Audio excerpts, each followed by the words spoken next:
Welcome to the Redirect Podcast, where we dig deep into the digital marketing trends shaping your brand's presence online. We break down what it all means, and more importantly, how you can actually do something about it. I'm your host, Jason Dodge, founder of Black Truck Media and Marketing. AI is everywhere right now, from promises of guaranteed rankings in ChatGPT to a flood of so-called AI experts in your LinkedIn feed. The noise can be absolutely overwhelming. So in this episode, I'm joined by fellow industry peer Nick Leroy to cut through the hype and talk about what businesses should really be paying attention to, the red flags to watch out for, and really how to use AI as a tool without falling for the scams. We've got a lot to cover, so let's get into it. Hey everyone, welcome back to the show. Today I've got Nick Leroy with me, SEO consultant, writer, and the brain behind SEO for Lunch, as well as SEO jobs, PPC jobs, a bunch of different things. But I wanted to dive in to an article that Nick had wrote, AI optimization, the next generational scam. I love it. I think having been in the search industry for over 20 years, I love when somebody kind of makes a pretty bold statement. So we're going to talk about why some of the AI hype smells a lot like, I don't know, old school SEO snake oil and how to spot scams and perhaps maybe what tools actually deserve your attention. So we'll kind of deep dive into that, the idea of what's really the signal versus the noise. So Nick, real briefly, quick introduction of yourself. I'd love to, a little background on yourself and kind of how long you've been in the SEO game. Yeah, Jason, thank you again for having me on. I'm surprised for how long we've known each other that we haven't done this sooner. Totally. As you had said, Nick Leroy. I've been in the SEO space for about over 15 years now, 10 years at first on agency side, and 5+ years now working for myself as a solo consultant. As Jason had mentioned, I write a weekly SEO for Lunch newsletter where I tend to take kind of a spicy take or a little bit of an alternate, take on topics that, a lot of the industry is probably thinking, but they're a little worried if they write it, their boss might see it and how it looks. So since I'm my own boss, I write what I want, and then you know what, I either get the benefit or not from it. As Jason had also said, big fan of trying to keep people employed. So been running SEOjobs.com for the last couple years, with the whole idea of I've been let go from a job. I know how hard LinkedIn and Indeed is to leverage for, any sort of marketing role in general. So I built the solution that I wish existed back when I was looking. And then that just kind of rolled over to the millions of requests I got from, great, you're helping out all the SEOs, but what about my paid media friends? So double down, PPC jobs just went live a couple weeks ago. Check it out. Let me know what you love. Let me know what you hate. That's awesome. Thanks, Nick. I'm excited to record this too, just kind of to your statement. I know I think we met originally, like most in the SEO space, we meet online first, right? Which is I love it. It's the OG way of connecting with folks, and then eventually in person. Oh man, I think it was at a MozCon a number of years ago. So and have really been connected ever since. So and obviously I think you also were involved in one of the pre-parties or something for you and Noah Lerner. Mm-hmm. I think it was last year even had thrown that at Brighton in San Diego. So it was great. And we'll be doing it again this year as well for That's anybody who's listening, and if this is live before then. Yeah. All right. Well, let's jump into let's just like rip the Band-Aid off here and get into it. So I love it when around when you wrote this article was when we were batting a lot of conversation internally. And I think there are a lot of good SEO folks in our industry that were also having probably similar conversations and sharing openly. SEO, search engine optimization, SEM, search engine marketing. Gosh, what's the difference of those two?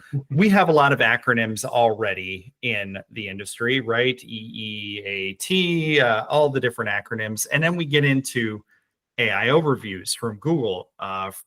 Then we get, that was a migration from SGE. Is that still a thing? Then we get into geo, right? SEO's dead. Geo's the new hotness. I think both of us, it's a fair statement to say that both of us are not on that bandwagon of let's adopt another acronym. We know that typically speaking, whether it's a consumer or business oriented person, a lot of our journey starts with a search. Mm-hmm. But search takes on a lot of different faces these days. And I think arguably so, it's been that way for a long time. This is just with AI being the shiny object, that's the new thing. So you brought up, I think, some really great points and wrote on the idea that there's a lot of red flags in AI guarantees and who's really an AI expert. So, for both of us in the business ownership space, business leadership space, someone invariably is going to come to us as a business owner or our clients, and they're going to kind of really give them this AI visibility pitch. And I wanted to hear from you, like what red flags, because I think there's a lot of vague terms out there, and a lot of them, is anybody really going to understand? So Jason, I love that you're talking about this, because I don't think it's addressed enough. Hence the reason that I brought it up in my article or my newsletter. I will preface it by saying, like, I think I can speak for you and I'm not saying AI isn't real, LLMs isn't good, like, or that you shouldn't, attempt to optimize for it. Right. What I'm trying to get at, and again, I think I can speak for both of us, is if we're being really blunt, like, we don't know what the heck we're optimizing for. Like, we barely know how to use this technology, let alone make sure that we are found. And going back to your point, we could talk about, semantic analysis scores and chunking our content. Like, we have ideas, but what I really want to get across is nobody, like, definitively knows what the heck they're doing. We're running a lot of tests. Sure. We're practicing, we're throwing things out there. It reminds me of early days of, like, SEO. But sorry, go ahead, Jason. No. And I was going to say that I'm glad you mentioned that, because I do think that, again, for all of the noise that is out there about AI and has been for the last couple of years, it is exactly that. It is feeling like early days of SEO in the sense of testing. But measuring those things is difficult. But go ahead there. No, so you nailed just the last part I was going to say before getting into your original question. Is I think the exciting part of this is, I think SEO, or let's just call it, I've been kind of going back and forth from organic visibility to non-paid media. But the point being is, search awareness is no longer defined by Google's search bar. And it never was beforehand, but because we got 95% of our value from it, that's what we talked about. That's what we sold. That's what leaders started expecting. So I can't speak for you, Jason, but I know I have gotten the question a million times, like, hey, should we be creating video for YouTube? Will that help our SEO? And my response is always this, like, clunky, I don't know, like, the answer officially is no, but it makes your content richer, which means it could get shared. But what we really meant by that, and again, I'll speak for myself, was the odds of you being able to measure incremental success on your core website by creating a video was nominal. When in reality, we should be saying, we can measure core website and YouTube, and 1 + 1 is 2. But again, that's where we kind of got in trouble, because we taught our clients to look at, revenue and sessions on core site being success. That's right. And we knew better than to, derail resources and time and budget off site, because we weren't going to get credit. Yeah, I mean, just like saying from an old school SEO perspective, I don't know, what is the value of ranking for a specific keyword? Can anyone actually pinpoint that? And I'm coming at that from a data back perspective with having organic and paid media, having our teams blend data and merge it and say, ooh, that one specific keyword, because, in the corpus of data that is out there, I'm sure it's just that one keyword. Ranking number 2 is what generated. No, there's a lot of variabilities at stake there. And so let me come back to this. I'm guessing terms like vector embeddings or cosine similarities, and without any real explanation, should perhaps make our spidey senses tingle a little bit. Is that an accurate statement or a bold one? Yeah, no, I think it's a yes and no. Like if there's a evolution of it depends, it goes from it depends to both yes and no. And the reason that I say that is, and I outlined this a little bit in the article, is when we have these, and I'm going to use air quotes, AI experts, I think a lot of times they're going to pitch it without any of the acronyms. And so for me, that's one of the red flags. And Jason, I know you read this, and I made a very salacious headline with kind of like a mock like phone call or conversation. And part of it was sleazy sales guy pitching to, intelligent marketing woman, and she, says, hey, what do you think about like vector analysis and, RAG and, all these type of things, in which they just respond, nope, like you're going to rank number one. So to your point, I think that there is a balance between it. Like no good salesperson can come in and sell via these acronyms. But if you don't hear anything about it, especially when you're talking about process, that is literally like my number one red flag. I think that's really good. It's funny. I was just at an event in Chicago a few weeks ago. Andy Crestodina from Orbit Media was there, and so he was guest speaking, but he and I had a couple of conversations offside, and and again, folks in our industry who are going hard at the absolute, if we want to call it the science side of it, of vector embeddings and all these different elements. That's awesome, because those are the people that help advance our industry and have advanced our industry. And I'm not naming names. They've done that year over year over year. And they're talking about things right now that if you pay attention to and follow, give it a year, give it 2 years. And those are the things that are probably going to be baked into tool sets and things of that nature. But to your point, how can you really be a quote unquote expert or make these guarantees when we have, I'm thinking, I'm quoting Lily Ray right now. Back in July, she mentioned, there's new data at that time that showed 1% click-through rate on AI overviews. Meanwhile, we look at other notes. I think Glenn Alsop had posted there about public companies. You and I both had commented on this about search traffic is being down. We're seeing opportunities to get traffic from AI answered platforms. It's really wild to me, because in the plethora of industries that BlackTruck is involved in, there's many different industries.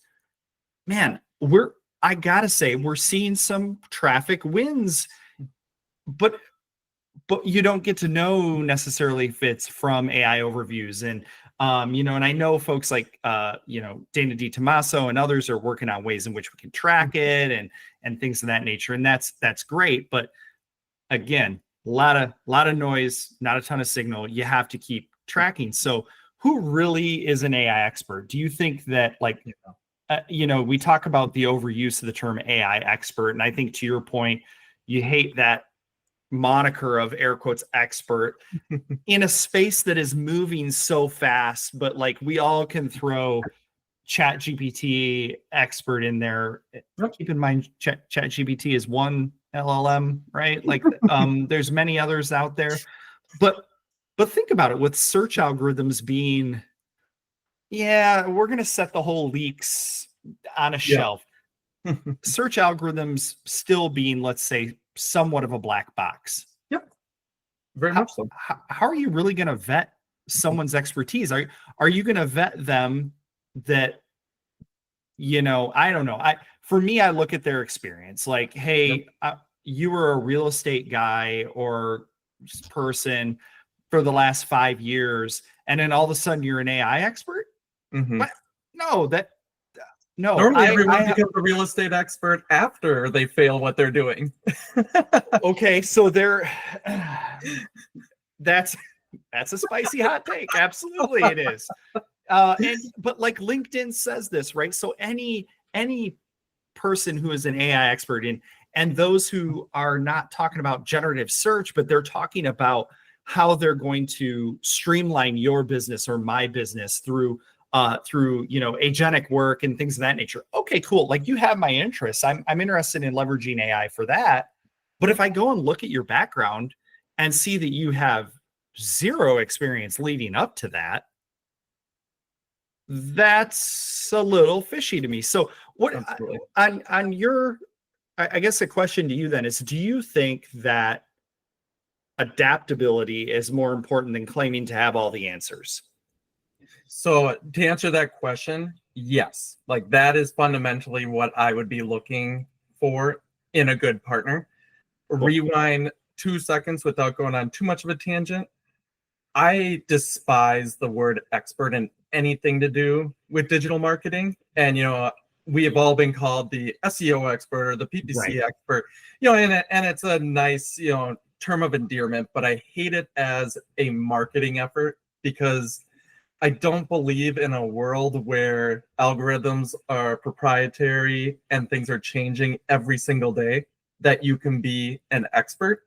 So if someone like you, Jason, and myself, that has 15, 20 years of industry experience, aren't qualified to be an expert, air quotes, how are these AI experts already reaching expert status? And tongue in cheek, within my post, I did just a site colon on LinkedIn, because we all know that people's job positions show up in, the search results. And if I recall, there's like 300,000 people that are claiming their primary role and title as expert of AI, ChatGPT, LLMs. And again, I get that, competence sells. But the reality is this is because we are like an unregulated industry, and I'm going to put AI with like digital. People can promise the world and then try to figure out how to deliver later. Yeah. Instead of under promise, over deliver, it's going to be the fake it. We're back to fake it till you make it. And I think too, these models, the AI models, if you will, are it feels like you remember back when you would buy a computer, like back in the day when you bought a computer and the running joke was you bought the computer and it was already outdated by the time you walked out of the store.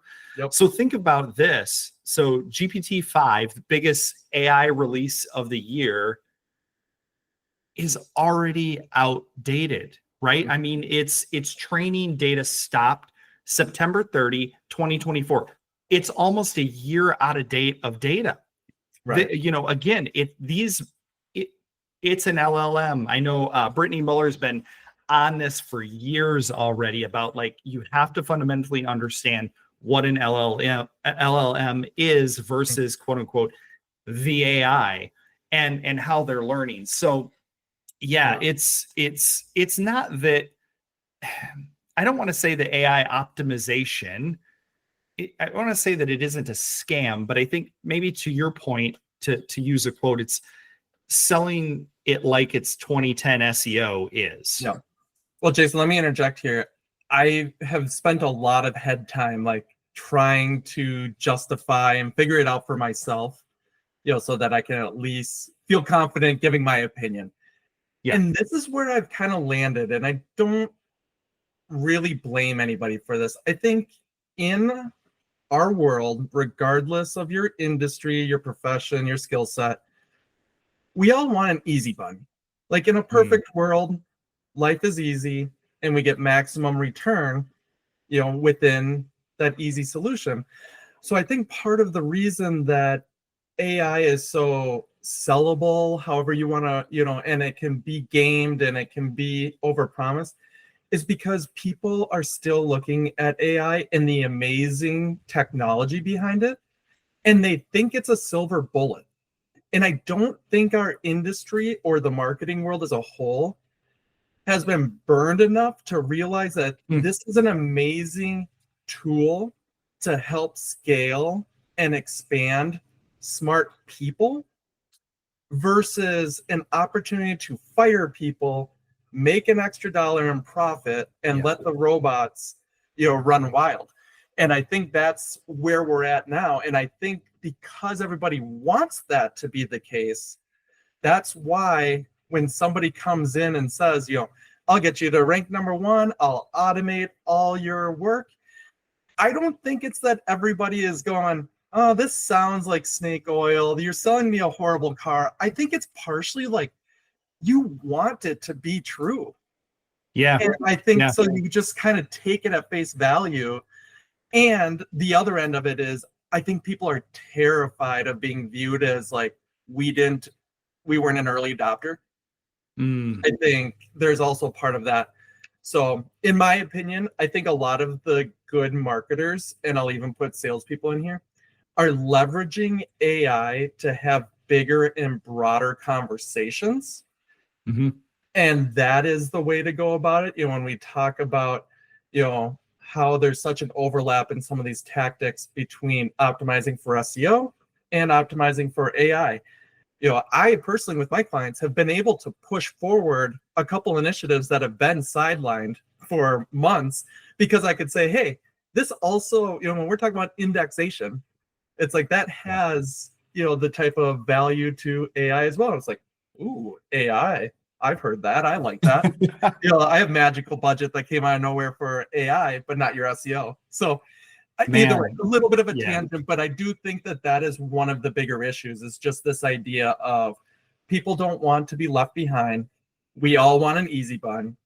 And you know what? If there's anybody, everybody wants to make money. And if we don't have to work hard for it, even better. Well, we're seeing that. I think that's a really great point, and the whole idea with the easy button, we see all of the, I'll call them tool companies out there in the SEO space, all the SaaS products, right? Everybody from, SEMrush, Screaming Frog, Profound, you name it.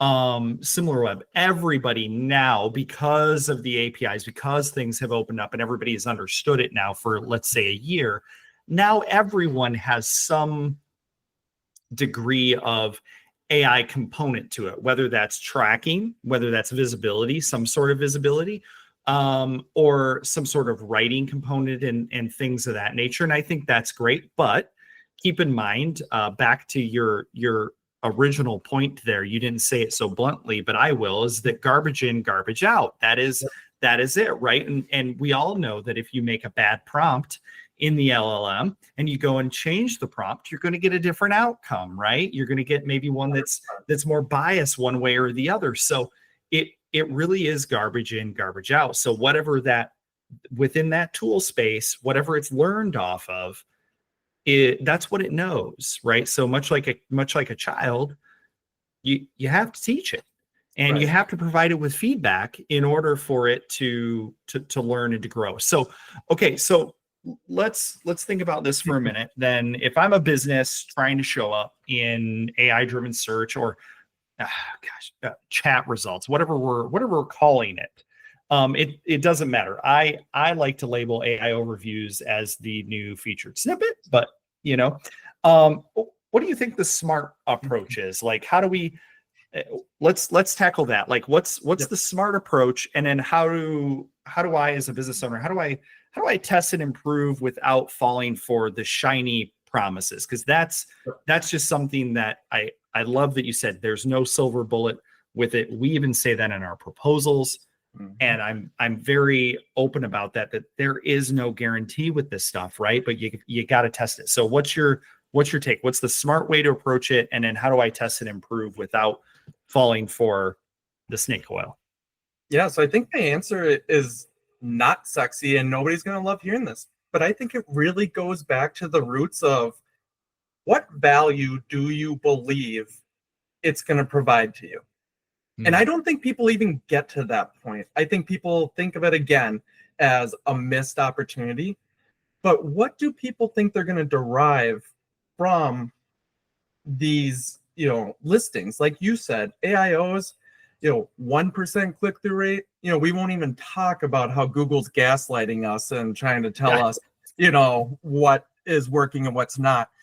So what I am always trying to do with my clients is, it's not to say, hey, don't focus on it. Because I think that's the polar opposite end of it. And that's equally as wrong.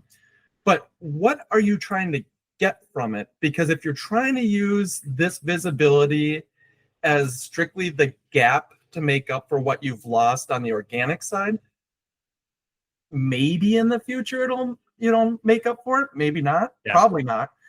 So I think it's just that. Long story short is I think it's trying to understand what value do you have. If you are commercial intent e-commerce and you want to be showing up in ChatGPT's, e-commerce type results, that makes a lot more sense versus, I'm a movie producer and I just want my name out there, because now you're going into like impressions. And because I'm a performance marketer, if it can't be measured, it doesn't provide value.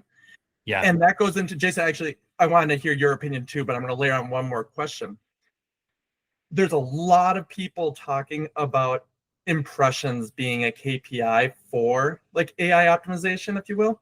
Mm-hmm. I'm very anti it because of what I mentioned before. I told people at SMX on stage, I was like, until my energy company allows me to pay my bill in impressions, I'm not going to count it as a success metric.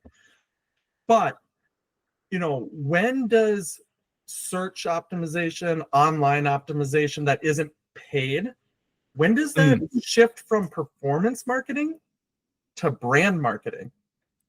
Think about the budgets that go behind traditional billboards and TV, and their success metrics are impressions.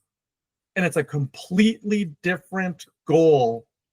And that's the only thing that I keep thinking in my head is like, we either have to pivot there, or we have to make sure that what we're doing is we're allocating the right percent of budget and the right percent of resources towards this, because it just plays a bigger role within performance marketing.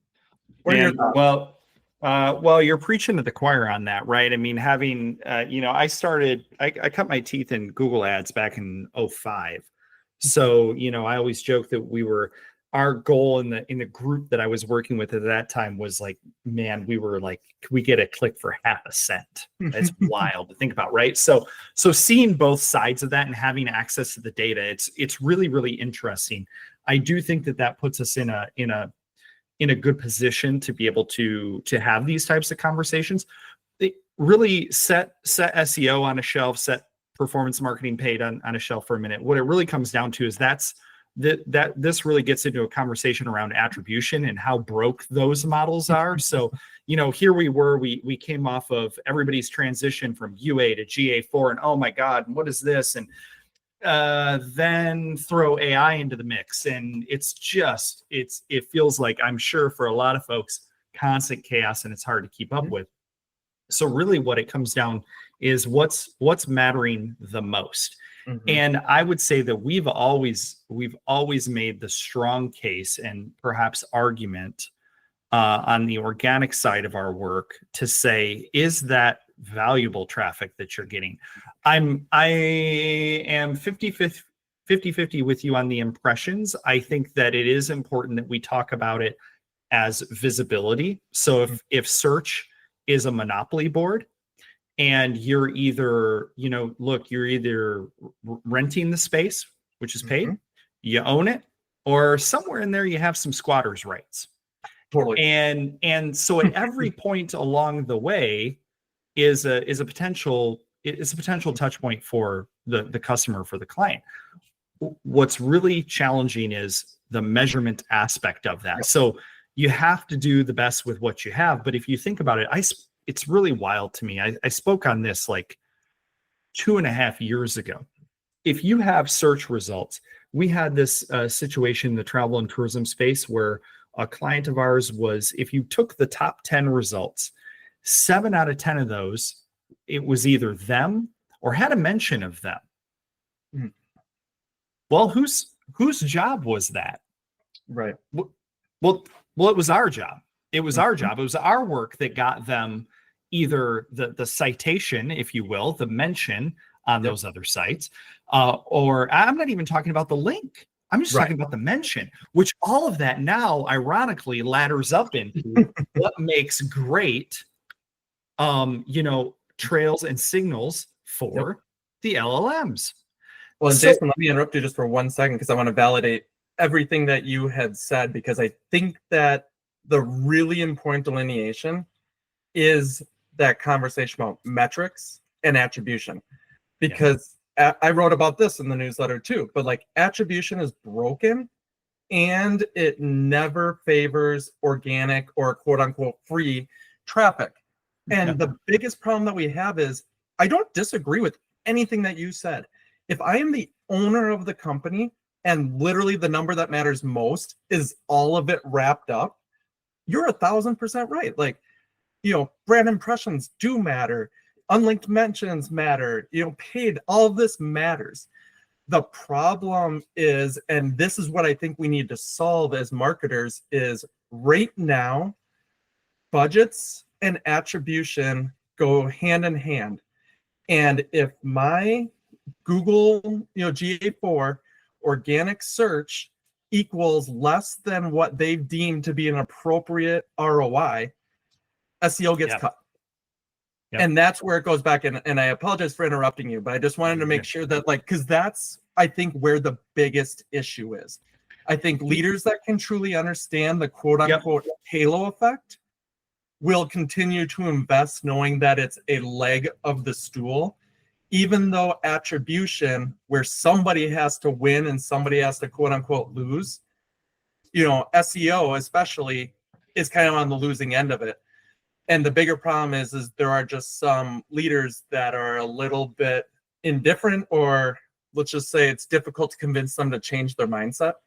Yeah. They think you're just splicing and dicing data to support your narrative, when in the reality is not any of those narratives are right or wrong. Yeah, I think I mean that's really accurate. We had an experience recently where we were able to get we were not managing the paid side of things, and we uncovered data in the attribution models that was not proper, and we basically we uncovered a lot of money that was being spent on branded, and lo and behold, we're able to see that shift 30% over to organic revenue. And I hate to say it, is there's nothing fishy about it. It's very black and white. You're spending X on your brand. When you have exceptional brand presence organically that we've worked extremely hard on, but it wasn't being validated by the fact that you were spending money to take that traffic away that you were already getting. So there's a lot that could happen. But I think that if we make this actionable, it really is for me, the old adage is watch out for scams, watch out for the scam sites. I think in your line from your article, very similar to something that we say at Black Truck. So like if some self-proclaimed expert tries to guarantee your placement at the top of something like ChatGPT, run fast. And we've said that for years about SEO. If that company, if that consultant, whoever is making guarantees on anything, I don't care if it's organic, paid, whatever, you shouldn't you should run away from that. That is not who you want to work with. I agree. And I think that tracking the visibility metrics that matter today, it does come down to perhaps a reset in the conversation around attribution. I think that visibility and understanding what is good visibility for your brand, that might mean organic impressions. That might mean mentions on Reddit. That might mean that your YouTube videos have grown as well. Kind of to your point earlier in the recording, you really have to break that down depending on what the job is to be done, and help the brand understand what those success metrics are going to look like. I agree with you 100%. I think the big thing that I've been championing, which is funny because Nick from 5 years ago would not even entertain this idea, is because attribution is so clunky and it can be manipulated. I'm almost less concerned with what the actual data itself is, because bad data trending is still going to show that narrative of like growth or flatline or decline. So it's more about having these conversations, and maybe this is what you were alluding to and what your team does. I'm going back to the table with leadership and just saying, trying to get peer alignment on what does success look like if we measure this and we go directionally in the right direction. Is that success? Because it's like we almost have to go back and simplify marketing before we can worry about being number one in AI. Well, and I would say that yes, keep it simple is a really great mantra. These things are complex if you let them be complex. If you let it bog you down. Yep. And I think the goal is to not do that and to really be able to ask that question. How do you make money? Right. And make sure that you do get that documented on how you make money and that you have access to what that pipeline looks like for a client. For our clients that are in the B2B space, these sales cycles are 12 to 18 months.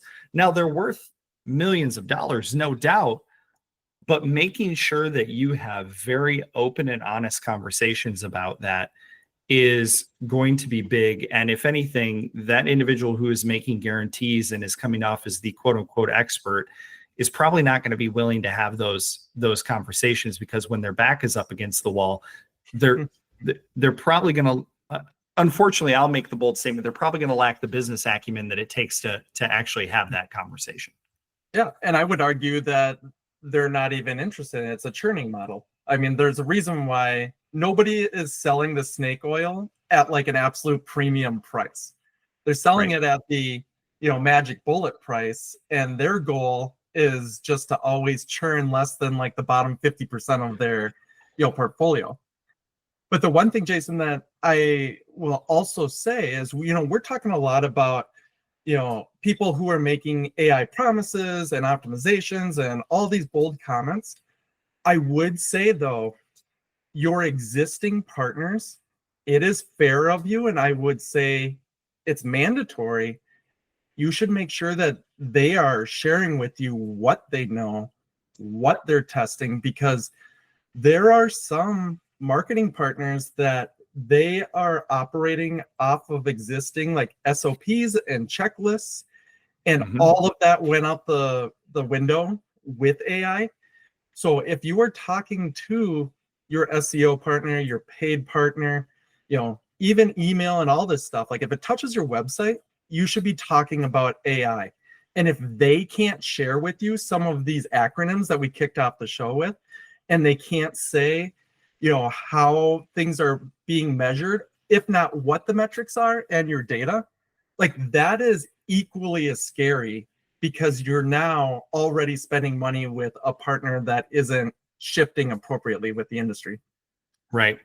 I would agree. Keeping up on it is 9/10 of the challenge, right? And I would say the same goes with the paid media space as well. I'm just going to pull that side of our house into it too. Of these platforms are changing rapidly, right? I mean, there isn't a Monday that my team doesn't log in that Meta goes and makes some change to the interface, to they auto opt you into their AI, or things of that nature that you have to be aware of. No different than the algorithms continuously changing in search. Search takes on, again, many different faces. We have different platforms. If anything, more and more the searcher has a choice. The big challenge that the searcher does not have right now, which is going to be interesting in the next, I think, few months here, is it doesn't feel like you have much agency. Meaning you don't have agency, you don't have choice. What is served to you is what's served to you. That's the menu. That's it. That's all. Worse. And the more discerning user is going to start to suss that out and figure out what platform best represents them. And so it's going to be interesting to see where things go. So Nick, I know we're kind of coming up on time here, but I wanted to thank you again. Thanks so much for joining me. I think that this space, SEO moves fast, but now we have AI, moves fast. But what I'm hearing is that curiosity and testing is always going to beat out BS and guarantees, right? Without a doubt. All right. So, well, in closing, where can people find you, subscribe for SEO for lunch, follow your work, that type of thing? Yeah, thanks again, Jason, for having me. This is a fantastic conversation that I think we could have had for hours. First and foremost, if anybody wants to read the specific post that I wrote, I think Jason will probably link it in the show notes. But SEOforlunch.com is where you can sign up for my weekly email. Again, it's just kind of my spicy take on whatever's going on in the search world. SEO jobs and ppcjobs.com. Those are self-explanatory. If you need a job, or more importantly, excuse me, if you're hiring, check that out. And you know what? If you need a second set of eyes, feel free to contact me at nickleroy.com. I love working with in-house teams and external partners. Let's just chat about what's going on. Awesome. Well, thanks so much, Nick. I appreciate you taking the time and jumping on. And until next time, everyone, good luck. Thanks for listening to the Redirect Podcast. If you enjoyed today's conversation, be sure to subscribe so you don't miss future episodes. You can find show notes, resources, and past episodes at blacktruckmedia.com/podcast. That's where we dig deeper into everything we covered here on the show today. And if you've got feedback or a topic you'd like us to explore, we'd love to hear from you. Connect with us at blacktruckmedia.com.